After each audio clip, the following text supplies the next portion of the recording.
Welcome to Blue Pen Land. Let's take a look at this one. This is like one of my favorite questions. I don't know how the kids did on it, but it's like, all right, like a question from my physics textbook, right? Okay, so here's the notion in this thing, right? This spring is compressed, right? Some distance that we never actually calculate, I don't believe, right?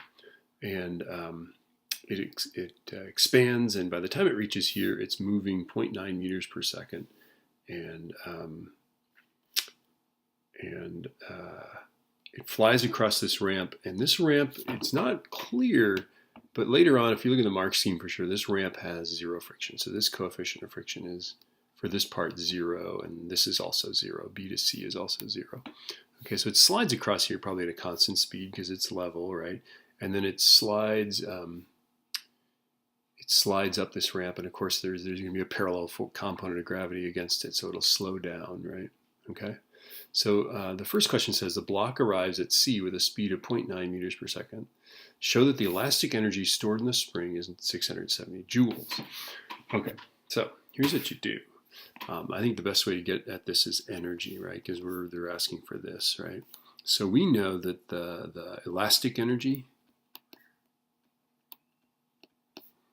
is equal to the mgh, right, where this is the height, to 1.2, right, plus the 1/2 mv squared, right? And they're trying to say that all of this is 670 joules, basically, right? Okay, so you've got the mass, right? It's 55 kilograms. You've got the height. The height is 1.2, right? G is 9.81. You got the mass. Here is the velocity. Remember, this is how they're going to write velocities. That's how they expect you to write velocities. Okay, so you've got the velocity. So calculate that out.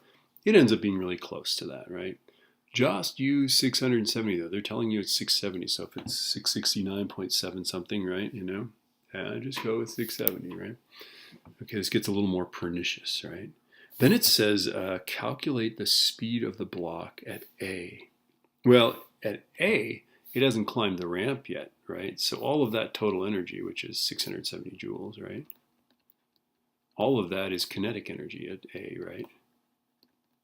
So put the M in there. The M is 55 and solve for V. Now be very careful, right? You're going to get like 4.93, a bunch of things, right? Okay. They actually round to 2 places, and then they use that number. That number rounded to 2 places, not 2 decimal places, but 2 sig figs, right? They actually use that number as the actual number, okay? Which actually makes a difference later on, okay? So I don't fully support this. But anyway, happy hunting. We should be good there, right? Okay.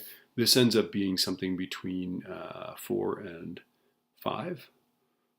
Okay, and then they tell you the answer here, though. That's pretty cool.